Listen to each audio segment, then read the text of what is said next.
Be me, 34, software engineer, living a comfortable life. Work from home mostly, make good money, pay all the bills. Wife is Sarah, 32, works part-time in marketing, mostly, for something to do. Been married for 7 years. Life is stable, predictable. Maybe that was the problem. We have a nice house in the suburbs, 2 cars, no kids yet. We used to have passions, hobbies, late-night conversations. Now we just have Netflix queues and arguments about what to order for dinner. It's not bad, it's just beige. I thought this was what growing old together looked like, settling into a comfortable silence.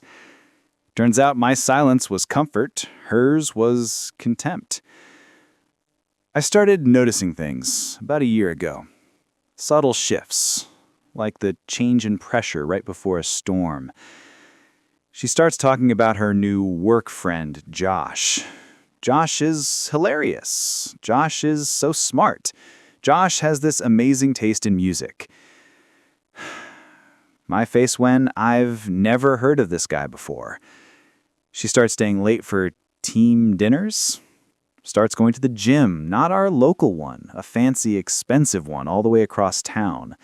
Says it has better classes. Her phone, which used to be left on the coffee table, is now permanently glued to her hand or flipped screen down. She starts giggling at texts, then quickly straightens her face when I walk into the room. Just my sister, every single time. My gut is screaming at me, a primal alarm that something is fundamentally wrong. But I'm a logical person, an engineer. I need data, not feelings. I tell myself I'm being paranoid, insecure. I don't want to be that husband, the controlling, suspicious one. So I ignore the data points. I just archive them in the back of my mind under a folder titled, Probably Nothing. The beige life continues, but now it has stains. Sex becomes a chore for her, then a negotiation, then eventually just a memory. She's always too tired, has a headache, has an early start, but she has plenty of energy for 6 a.m. spin classes with her new gym friends. One night I try to talk to her, really talk. Hey, is everything okay with us? You seem distant. She looks at me with this hollow expression, a mix of pity and annoyance. Everything's fine, Mark. I'm just tired. Work is stressful. It's the classic non-answer, the verbal version of a brick wall. Then she starts criticizing me, little jabs, disguised as jokes, about my clothes, the movies I like, the way I load the dishwasher. She says I've let myself go, that I'm boring, predictable. My face when I'm the same man she married, just with a better salary and a mortgage. She says she wants more excitement, more spontaneity. So I suggest a weekend trip. Paris? She always wanted to go to Paris. I can't. I have this big work project, maybe in a few months. A few weeks later, she goes on a work retreat to a spa resort for a long weekend. Josh is going too, for team building. I help her pack her bags. It feels like helping someone load the gun they're going to shoot you with. I feel this cold dread creeping into my bones, but I smile and kiss her goodbye because I'm a good husband. I'm not the jealous type. I am a fool. The spa weekend is the turning point. She comes back different. There's a glow about her, a smug satisfaction. She's also careless. Doing laundry a few days later, her clothes from the trip. And there it is, the smell. A cheap, musky cologne I've never smelled before, and it's all over her scarf. My heart starts hammering against my ribs. The probably nothing folder in my brain bursts open, spilling evidence all over my consciousness. The late nights, the phone, the gym, Josh. It's not paranoia when it's a pattern. I need proof. I need irrefutable data. I can't confront her over a smell. She'll just gaslight me and call me crazy. So I become a ghost in my own house. I wait for her to fall asleep. Her phone is on the nightstand, screen down, always screen down. Her breathing is deep and even, She's dreaming, probably about him. My hands are shaking so hard I can barely function. I pick up the phone. It's a new iPhone, Face ID. Of course. I gently hold it up to her sleeping face. Click. I'm in. My stomach plummets. I feel like I'm going to be sick. It takes me a moment to remember how to breathe. I go to the bathroom, walk the door, and sit on the floor. The cold tile feels like a shock against the fire in my veins. I open her texts. It's all there. Months of it. Hundreds, maybe thousands of messages with Josh. It's not just flirting, it's a whole second life. They have pet names for each other, inside jokes. He calls her his goddess, she calls him her escape. They talk about me. They mock me, my boring stability, my predictable kindness.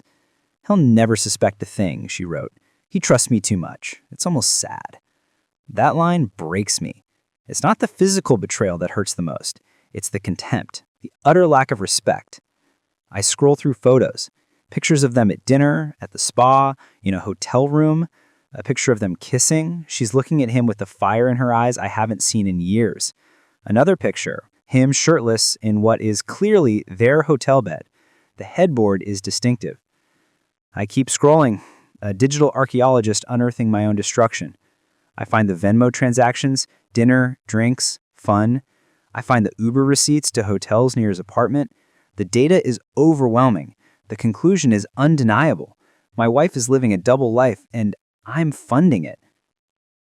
I don't just find texts with Josh. There's a burner phone app, a secret number, and a whole other set of conversations. Tinder, Bumble.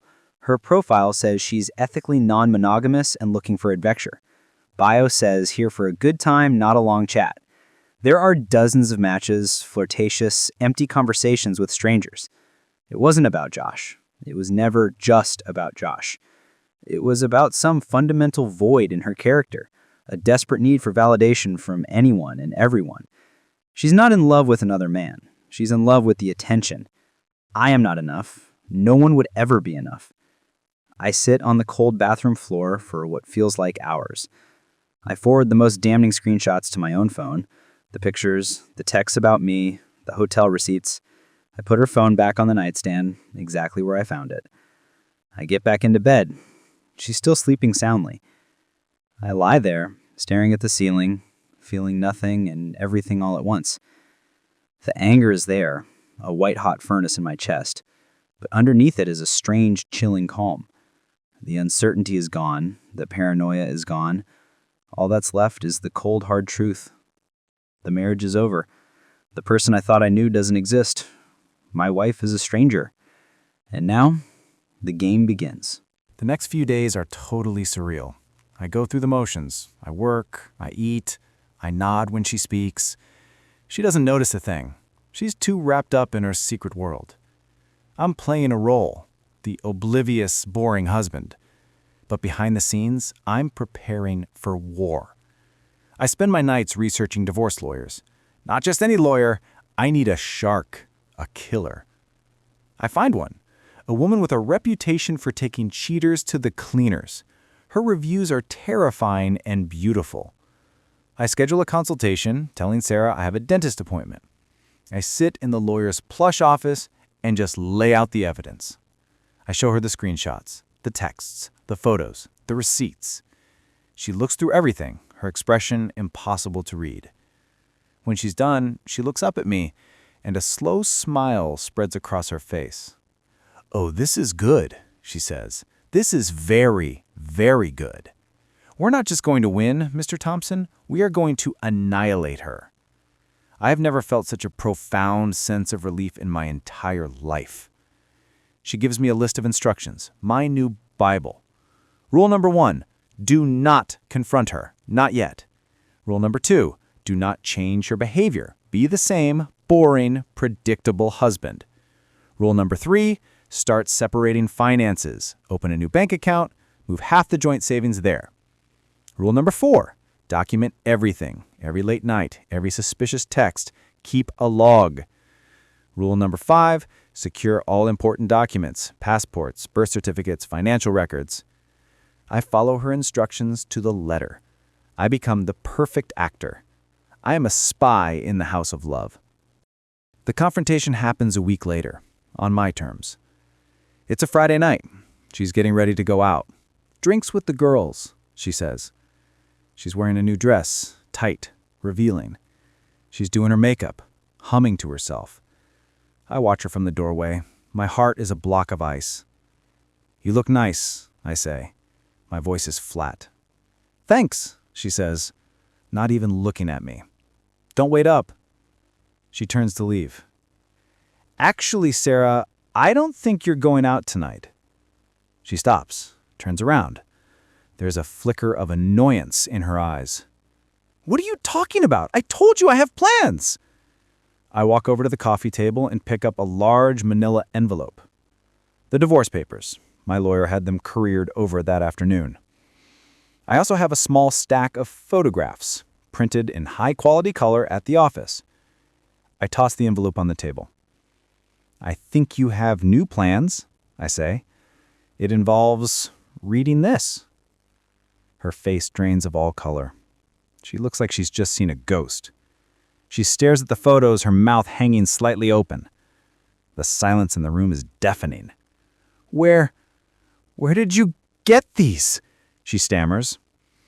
"Does it matter?" I ask. My voice is cold, calm. This is what my lawyer coached me for. No emotion, just facts. She collapses on the couch. The fight drains out of her, replaced with pure panic.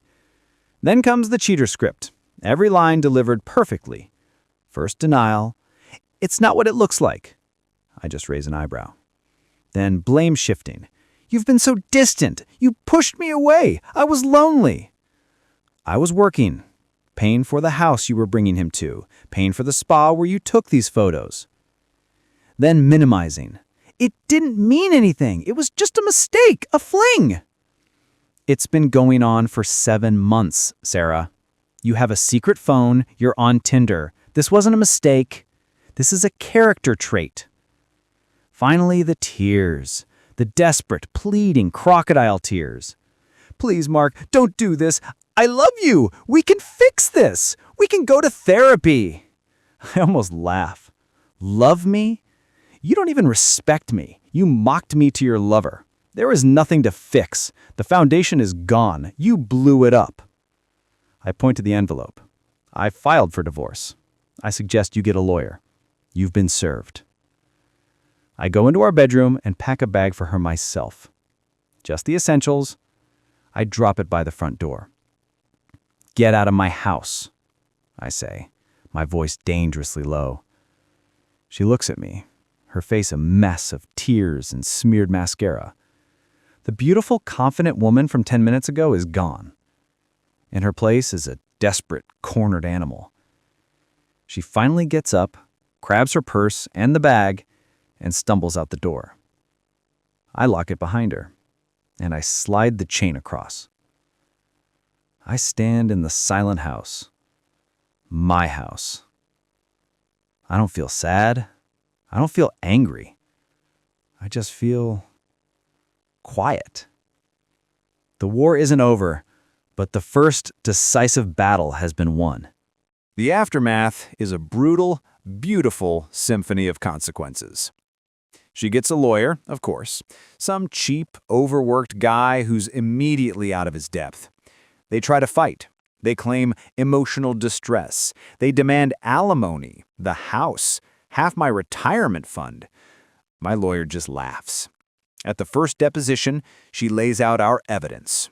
The photos, the texts, the financial records showing I paid for everything while she was funding her affairs.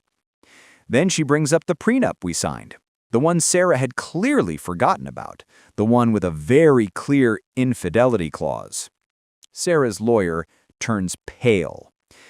They try to argue she was unhappy, that the marriage was already broken. My lawyer calmly asks, was she unhappy when my client was paying the mortgage? Was she unhappy when he was funding her work retreats? Unhappiness is not a legal justification for fraud and deceit. The fight just goes out of him. The divorce is finalized in 3 months. It's a bloodbath. She gets nothing. No alimony, no retirement, no house. The judge, a stern-looking woman in her 60s, actually lectures Sarah in open court about her deplorable and calculated deception. She has to pay her own legal fees, which are substantial. She walks out of that courthouse with nothing but her clothes and her car. I keep the house, the savings, and my dignity. And now, my part of the story begins. The level up. It's a 4Chan cliché for a reason. Rule number 1 of the post-divorce playbook: delete Facebook, hit the gym, lawyer up. I had already lawyered up. Facebook was deleted. So I hit the gym. Hard. I channel all my rage, my betrayal, my pain into the weights. I get a personal trainer, a 50-year-old dude named Stan who looks like he could punch through a brick wall. He finds my story hilarious and basically becomes my therapist. The pounds of complacency melt away and are replaced with muscle. I stop eating takeout. I learn to cook, like really cook. My food actually tastes good. I start rediscovering myself, the person I was before the beige. I read again. I go hiking on weekends. I reconnect with old friends who Sarah never liked. Turns out they're happy to have me back. They tell me they never trusted her anyway. My work improves. Freed from the constant, low-level stress of a dying marriage, my mind is clear, focused. I lead a major project to success. I get a promotion and a huge raise. I am becoming the man she always claimed she wanted. But I'm not doing it for her. I'm doing it for me. And what about Sarah? Her life spirals downward in a spectacular show of karmic justice. She moves in with Josh. It lasts exactly 2 months. The thrill is gone. The secret is out. She's not the exciting, forbidden fruit anymore. She's just a broke, divorced 32-year-old sleeping on his couch. He finds her constant drama and victimhood exhausting. He was in it for the fun, not the reality. He dumps her. She tries crawling back to her friends, the ones who enabled her. But they're all married. They have their own lives. Her single, bitter energy is a buzzkill at their baby showers and couples dinners. They slowly ghost her. She's forced to get a tiny, depressing apartment in a bad part of town. She has to work full-time now at a job she hates just to make rent. The stress ages her. She puts on weight. That fancy gym is a luxury she can no longer afford. She's becoming the person she always feared she would be: average, alone, and invisible. About a year after the divorce, I start dating again, not looking for anything serious, but then I meet someone. Her name is Emily. She's a veterinarian. She's smart, funny, kind, and genuinely independent. She loves hiking. She thinks my cooking is amazing. She has a dog that adores me. She knows about my past. I told her everything. She wasn't horrified. She was just sad for what I went through. There's no drama, no games, just peace. It feels like coming home after a long, brutal war. We fall in love. It's easy, natural. It's everything my marriage wasn't. Be me 2 years later. Life is good, legitimately good. Live with Emily now in my house, or talking about getting married next year. I'm in the best shape of my life. My career is thriving. I'm happy. One Saturday morning, I'm at the grocery store. I'm in the produce aisle, trying to decide between kale and spinach for a smoothie. And I see her. It's Sarah. I almost don't recognize her. Her hair is a mess. She's wearing stained sweatpants and an oversized, faded hoodie. She looks tired, defeated, years older. She's holding a basket with a single frozen pizza and a cheap bottle of wine. She's staring at the organic avocados, her face a mask of bitter longing. She can't afford them. Our eyes meet across a pile of bell peppers. A flicker of recognition, then shame, then pure, unfiltered envy. She sees me, healthy, happy, holding a basket full of fresh, expensive food. She sees the man she threw away. The man who leveled up the second she was gone. She sees everything she lost. I don't smile. I don't sneer. I don't do anything. I just give her a small, polite nod, the kind you give a total stranger. And then I turn away, grab the kale, and walk towards the checkout. I don't look back. I pay for my groceries, walk out into the sunshine, and drive home to the woman I love. Some people say the best revenge is living well. They're right. She wanted excitement. She got it. I just wanted peace. And I finally have it. The grass is greener where you water it. She burned her lawn to the ground. I built a paradise.